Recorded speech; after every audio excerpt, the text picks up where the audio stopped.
Sometimes what helps though is by the security team building their own tooling just to solve an immediate need. That helps develop the business case in ways that you may not have been able to or may not have had time to. It's too abstract. I'm like, hey, why do we need this? Why do we need budget for this? Hi, you're listening to The Secure Developer. It's part of the DevSecOn community, a platform for developers, operators, and security people to share their views and practices on DevSecOps, Dev and Sec collaboration, cloud security, and more. Check out devsecon.com to join the community and find other great resources. This podcast is sponsored by Snyk. Snyk is a dev-first security company, helping companies fix vulnerabilities in their open source components and containers without slowing down development. To learn more, visit snyk.io. SNYK.io.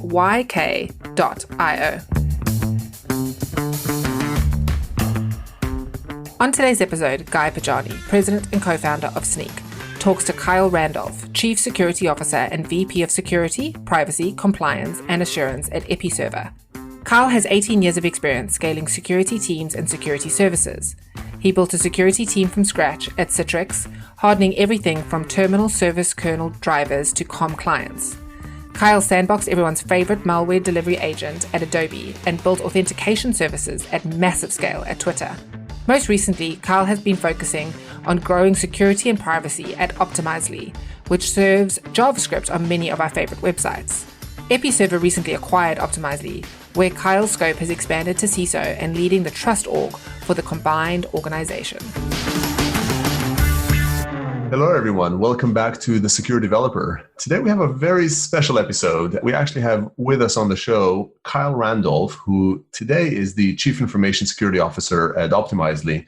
But maybe even more of a badge of honor is that he was the first guest to be on the Secure Developer podcast way back, roughly 4 years ago. So very much a great opening episode. And it was, for me, a pleasure to actually go back and re-listen to it with all the great advice in it. But Kyle, thanks a lot for coming on the show. Great to have you on the show again. Yeah, happy to be back. And Kyle, we're going to use the opportunity of having kind of you in that sort of first episode and, having kind of grown to be the CISO at Optimizely and dig a little bit into the deltas. So maybe what we're going to do is we're going to run through some of the observations, some of the insights that you had back then, and then just talk a little bit about how things have changed, how your perspectives have changed, maybe sometimes your practices and the likes. Sounds good? Yep. Okay, so let's start from org. Let's start from people and people structure. So in our first conversation back then, you described how you joined the company as probably one of the first people, if not the first person with the security title. Security was being done, but not necessarily in a dedicated capacity. And when you talked about it, you talked about security as a whole was being done. There was InfoSec activities later on. By the time we spoke, there was InfoSec activities, but you were doing AppSec. And InfoSec and AppSec were separate, where AppSec was in engineering and InfoSec, I assume, wasn't. You were partnering with InfoSec at the time. Can you tell us a little bit about how that changed? I mean, is that still reality today? How has that maybe evolved over time? Yeah, so we have adopted a similar model between both the AppSec side partnering with engineering as well as the IT security side partnering with IT, where we have a lean security team and we have security engineers that we call partners.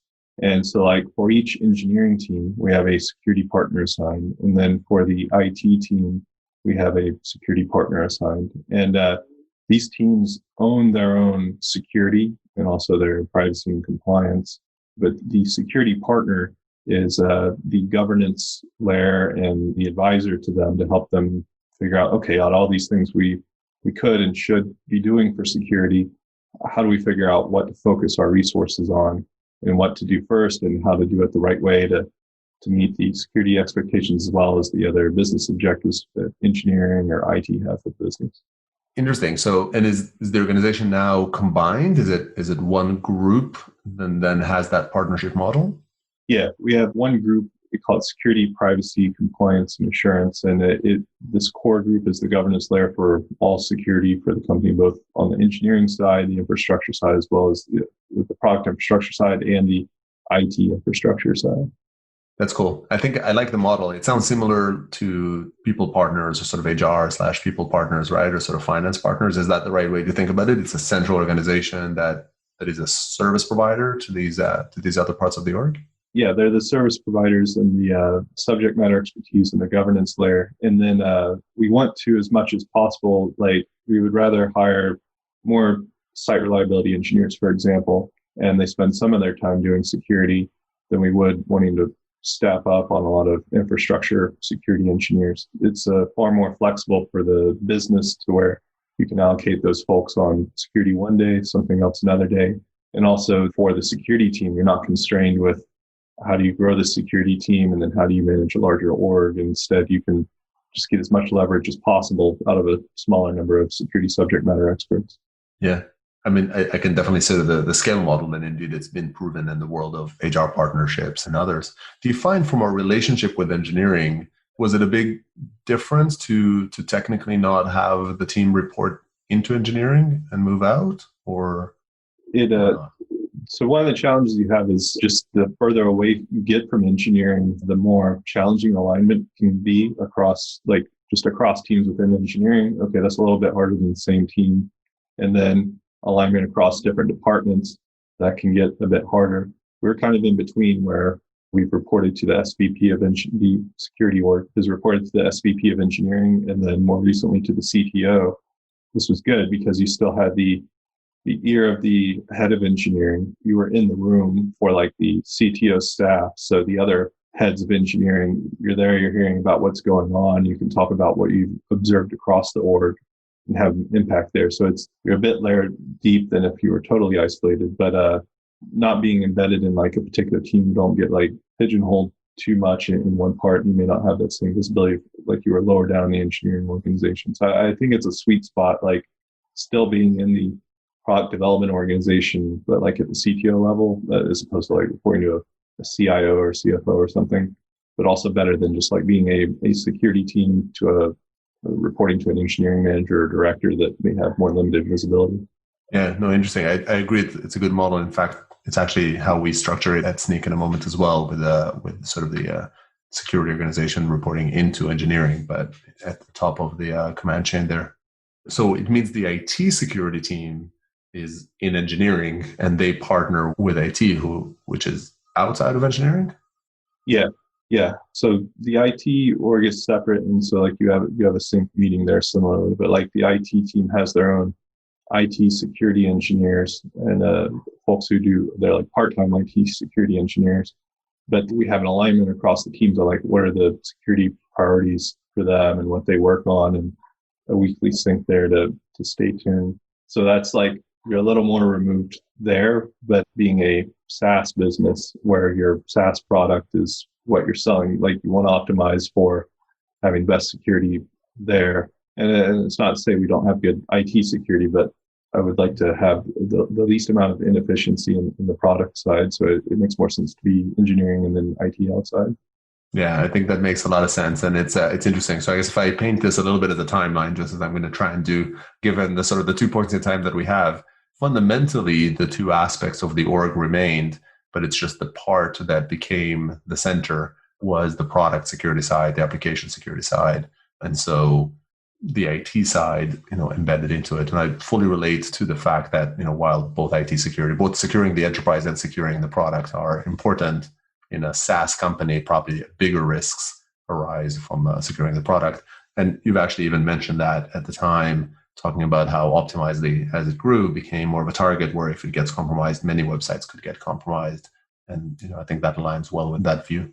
So how do you split the responsibility if we focus on that sort of product security side? You talk a lot about this autonomy or sort of responsibility for security within the, say, infrastructure, the SRE team.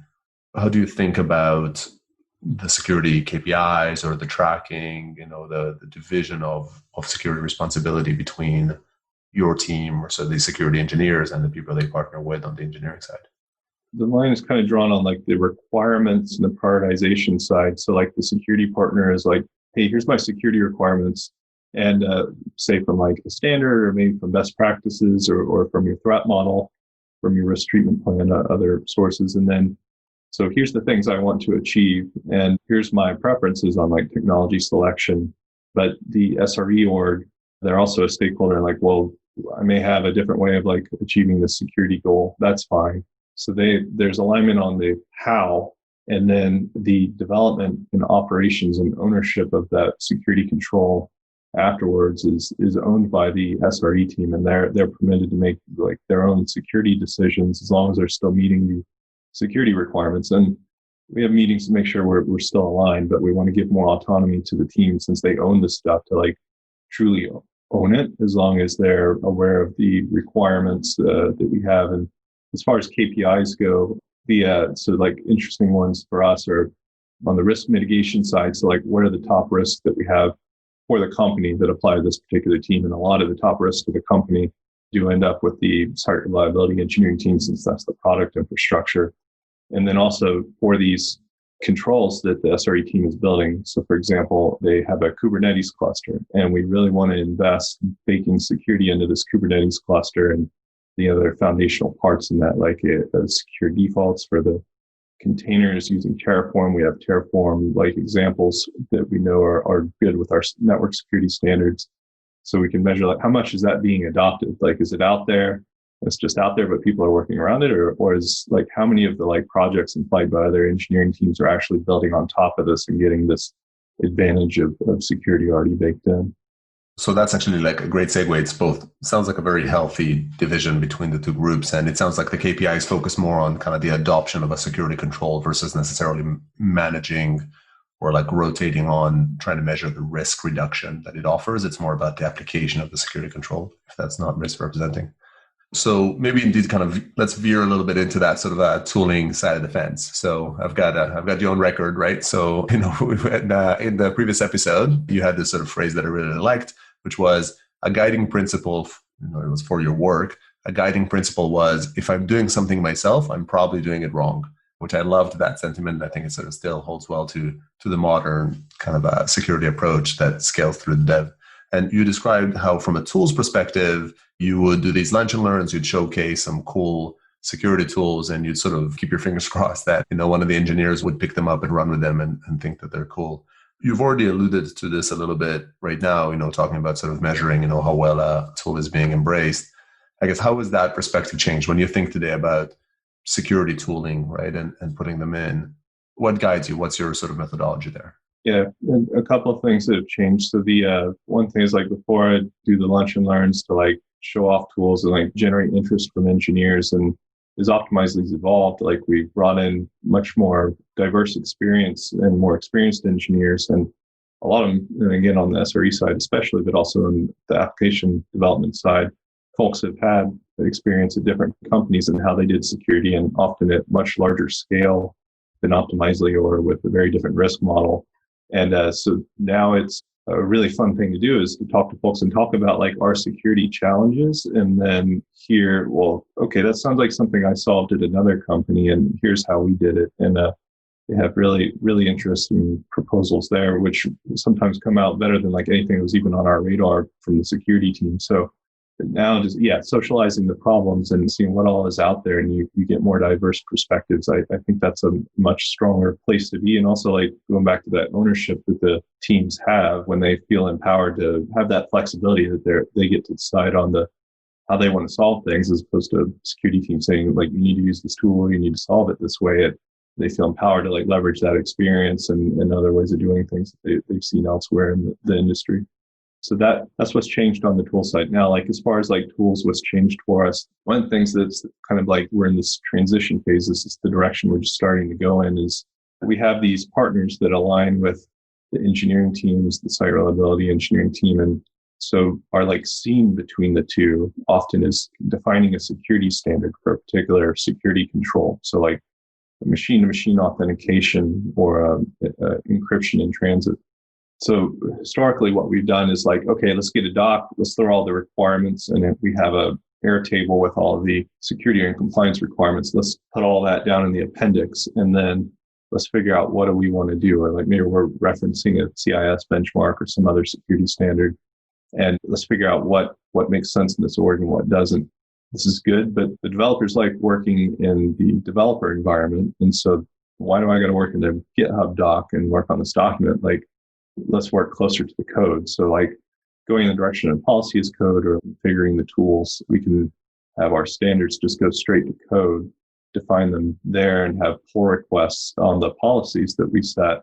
So the network security standard, for example, rather than like having a document that says like thou shalt do this for network security, like let's just have our Terraform components for the network rules, and we can put pull requests in there as needed and discuss there. And so the standard and the code are one instead of having this document separate from the code. And those, it's just a lot more likelihood of the two not being aligned, or like it may get deprioritized after you finish the document and not get it to code. So just cutting out that intermediate step is great.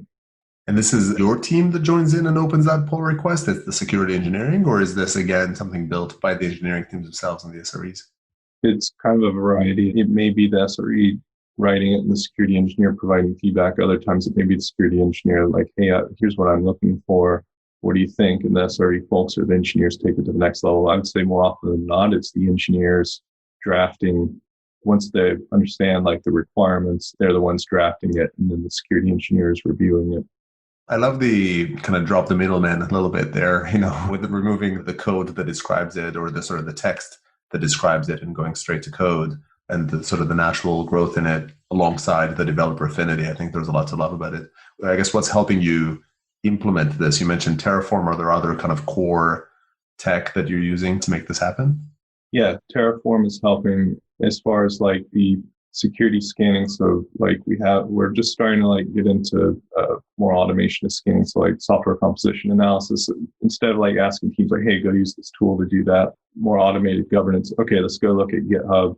Let's look at our org. And let's just, rather than asking folks what should or shouldn't be in there, let's tag using GitHub topics, like let's tag all the repos that are prod, then make sure that all of those are in the tool and they align with our GitHub security standard. We have a tool that can either report or even set through the API, like the requirements we have there, like the branch protection rule. And then going back again, how things get out of date when you have them on paper, or maybe you have a spreadsheet with a list of all the prod repos. That's always going to be stale. So we also look at like just what are the active repos, like, and sort them, and then okay, show me the most active repos that don't have like a prod tag on them. Then okay, those are the ones we need to bring onto our tool. So that's on the GitHub side. Same thing on the cloud service provider. So like we go in AWS. And just getting tagged in there, okay, like what are the prod things we want to look at and bring to the surface, things that aren't tagged properly, but we should be focused on, that can tell us if we have them on our tools or not. Got it. And this is, so it sounds like this would be I'm trying to kind of understand the organizational piece. Would this be the security engineering team pulling together the data you can extract out of GitHub, the data you get out of the cloud, and then kind of combining those into a security tool? So it's the security team that builds those internal tools? Yeah. So we're building the internal tools. As far as like, preferably like, in my opinion, the security team should try and get out of the business of building security tools, because then you got a security engineering team with a maintenance liability. If you're like a FANG company, you can have a big org to do that. But for everybody else, like I would say the build versus buy analysis, you would definitely want to go more towards buy. And sometimes what helps though is by the security team building their own tooling just to solve an immediate need. That helps develop the business case in ways that you may not have been able to or may not have had time to. It was too abstract. I'm like, hey, why do we need this? Why do we need budget for this? You need this. But like once you've like run a script, hey, here's how it's going, but like here's the cost of maintaining this tool and here's its limitations. Like that's a much stronger case. Like we need to put some dollars behind this and get a more grown-up solution in place. Yeah, I mean, I love the flow. I feel this when when you build a product, oftentimes when you go through a build versus buy of a whole product line, even, you have the same notion, which is if you haven't started building it, you oftentimes don't necessarily know what you need until sometimes that you build it. So there's definitely a lot of logic here. And I guess we're all limited by kind of how much dollars can be spent. The security industry is at the end of the day a bottomless pit in terms of how much you can spend there. So, it's always a balancing act, between building it out and buying. So a lot of forward, not that surprising, there's a lot of forward thinking approach here. The teams run a lot of the sort of the security operations. They collaborate. The security engineering team really kind of helps equip them with tools, and all of that kind of tries to be coded into the fabric of it. And I especially liked your references to SRE team. It sounds like you're almost trying to build security into the infrastructure, just like you would infrastructure, I guess, kind of the core operational. Is that correct? You kind of refer to the SRE team a fair bit, both from an experience and the likes. Is that sort of the high level philosophy, is to treat these security controls as a natural part of the infrastructure?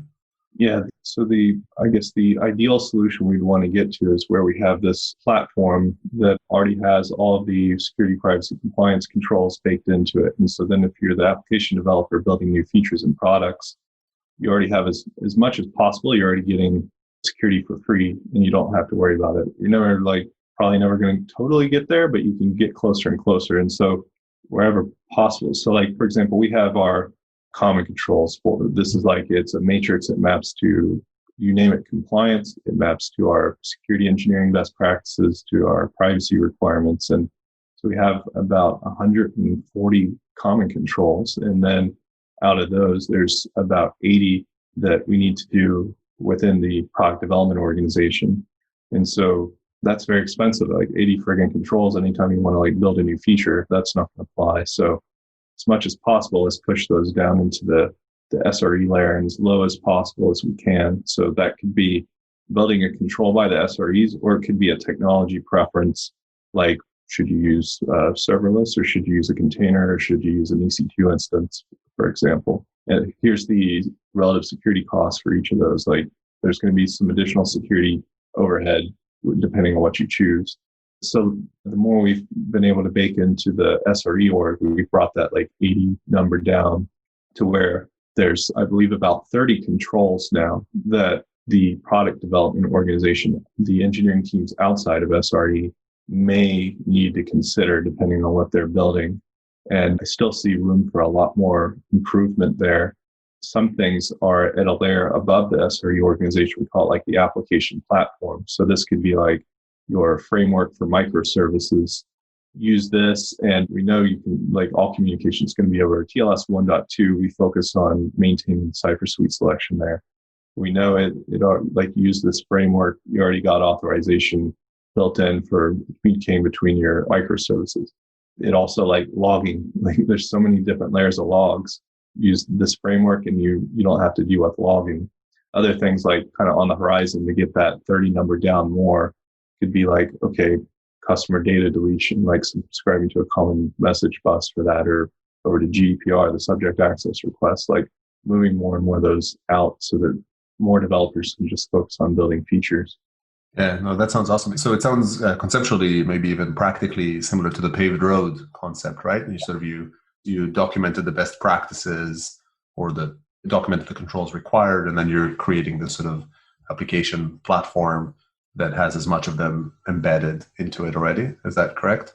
Yeah. It's certainly the paved road approach. And it's hey, you can either use this paved road approach, or if you don't, here's that subset of those 30 controls that apply to you. So we're going to have to figure out what to do there. And sometimes in the interest of developer velocity, getting things out as fast as possible, that makes sense. Maybe out of 30, it's only a small number that apply to them. So it's okay for them to not use the paved road, or maybe it's a significant number, but we can find out other ways, maybe by changing what they're building to drive that number down, but without using that paved road. We have flexibility there, but bringing transparency into hey, here's where we're starting from with how much work you can do, and here's your options. That developers really like having that flexibility. Yeah. No, I think it's a very healthy approach to set that up. Brainless kind of path is to go on the sort of the paved road, and many of your concerns would just automatically go away. If you want to go off, then you need to put in the time to explore and evaluate these different controls. Another aspect of this that we're just at the tinkering stage with is, so I guess the controls prescription, and what are we doing with design reviews and how we figure out what controls are important, what aren't.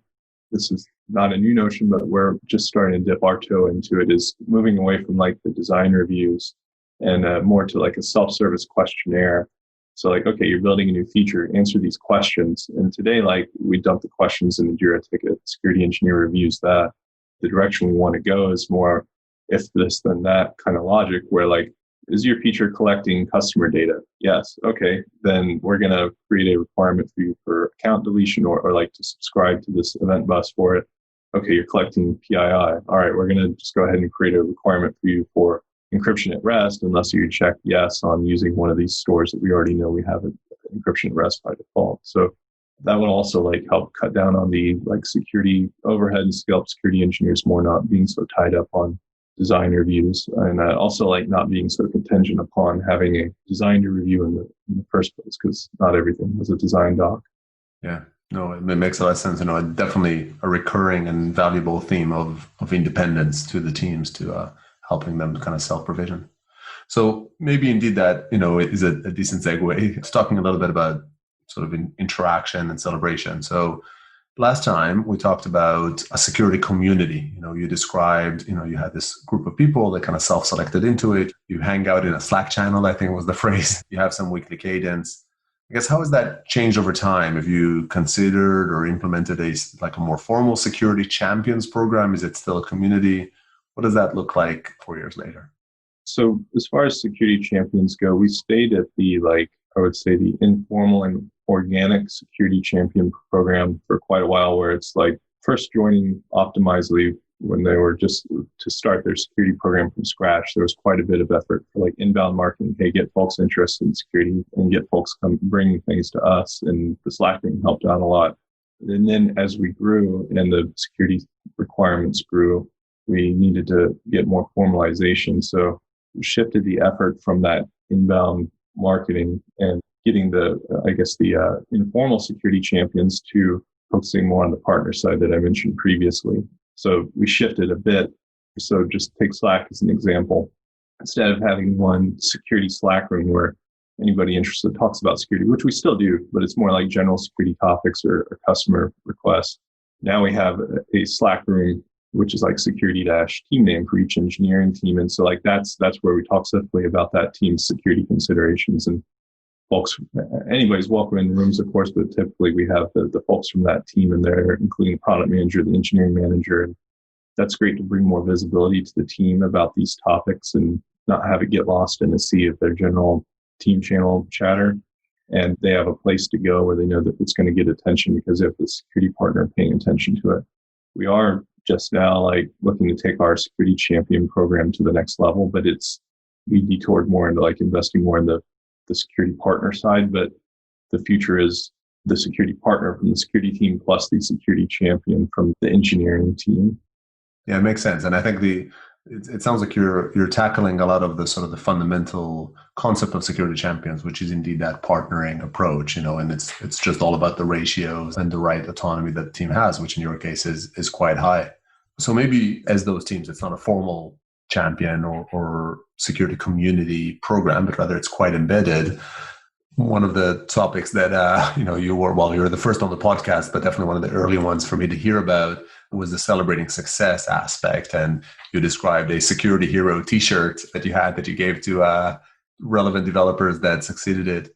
What have you sort of learned over the years in terms of celebrating success? Are there other practices or tactics, or maybe just philosophies around recognizing developers or others that do well on security? Yeah, so the shirts were a big hit. So I think they say 2015 on them, and still a lot of people wear them. And I love complimenting folks who still bust them out quite regularly. But where we've gone from there is a lot more recognition. I feel like we can't overinvest in recognition. Even when we feel like we're doing too much, we need to be doing more. And so it's been much more the commonplaces for recognition has been just watching Slack, being in lots of Slack channels, and of course, the partners being in their partner rooms and looking for even small wins. A small win may be a tiny win. It's a thumbs up on a Slack message. A bit bigger win, hey, let's call that out in the team Slack room. A bit bigger one, let's call that out in the engineering all hands or weekly meeting. A bigger one, the company-wide airing of praise channel, or even okay, you did something massive, a big milestone. We just built some pretty major controls in one of our main AWS accounts. That's a company level thing. Hey, let's talk about that at the company all hands and why it matters to the business and why it matters for Optimizely and also its customers. So you have all these different layers, and it's just a constant filtering, especially for me, as things bubble up more, me going and recognizing things large and small, and getting them more visibility too. Folks may feel like they work on security and it's not going to get recognized. And do you need to recognize like every ticket they close, like to all of engineering? No, but like sometimes harvesting those gems that may be done under the hood or may not be very sexy, but then bringing them to one of these larger forums, that it's a really big deal. Like letting folks know that what they're doing is contributing to the business and giving them more visibility across the org and even to their manager and their manager's manager. That helps out a lot too. But the shirt was cool, but this is much more dynamic and real-time feedback, which is much more closely tied to what they did specifically, as opposed to like a more generic badge of honor, which the t-shirt is. Got it. Okay, interesting. And it ingrains it. I think if I slightly summarize, a lot of what I'm hearing in terms of the evolution is, I think when you entered Optimizely, you had to start getting people thinking about security more. You had to find your allies, figure out who cares about security as well, build that out. And as you grew, instead of taking over security and saying, hey, I'll do all of those, you don't need to worry about it, what you've done over the course of the 5 or 6 or I don't know how many years you're there is ingrain security inside and make yourself and the team be the advocates of it, be the ones that are sort of driving and ensuring adoption. And I think that's great. I think it's the path that we all aim to achieve, right? In terms of embedding security inside while still playing an active role. It's not that you're saying, hey, this just happened. You have a lot of specific systems, specific software you're building, specific motions to do it, which I think is a great evolution. As always, I actually have like a whole pile of other things to ask, but I think we're going to need to end around now. But before I let you go, I'm going to ask you, and it'll be interesting to compare this to your answer last time, because I asked you the same in the first one, is if you had to give one bit of advice to a team looking to level up their security foo, a development team, security team, a company, what would that bit of advice be? Yeah, my bit of advice over the years has been, one of the main things has been like, get the decisions out of stop making humans make the decisions. And so wherever we can like build security in without relying on an engineer to make that decision, that's great. So yeah, investing more in tooling, baking security into components, I think that's like gold, because you keep on benefiting from it without needing more humans to make the right decision in the moment and have all the standards in their head. And so like, as far as investments in that, like the tooling and getting as much as you can, like going back to that build versus buy analysis, like bias, even if you think you're biased to buy, like how can you like double that bias? And anything outside of your core competency, like buy and get as much security for free as you can. That's excellent. It's interesting. Last time when we did the episode, you focused your advice more on philosophy. You said that security teams should get all your security issues out in the open, discussing them. That a lot of teams say, oh yeah, we've known about this and we heard about the security bug over there, but you don't actually see them in the bug tracking system. So I think at the time you were trying to shift the direction. And it sounds like your answer right now is very much a scaling answer. It's like you've felt the pain and the benefit of automating more, of building more, of not making it a burden. And I think both bits of advice are very, very good, and depends, I guess, on which stage you are and what you're trying to achieve. Yeah. Kyle, this has been a pleasure again. Thanks a lot for coming on and for sharing, kind of all of that learning. Congrats on the acquisition of Optimizely and for your taking over sort of the CISO role and broader security responsibilities. Very much well deserved, as the great advice here demonstrates. So thanks for coming on. Thanks a lot, Guy. It's been a pleasure. And thanks everybody for tuning in, and I hope you join us for the next one. Thanks for listening to The Secure Developer. That's all we have time for today.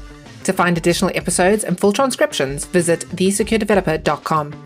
If you'd like to be a guest on the show or get involved in the community, find us on Twitter at @DevSecCon. Don't forget to leave us a review on iTunes if you enjoyed today's episode. Bye for now.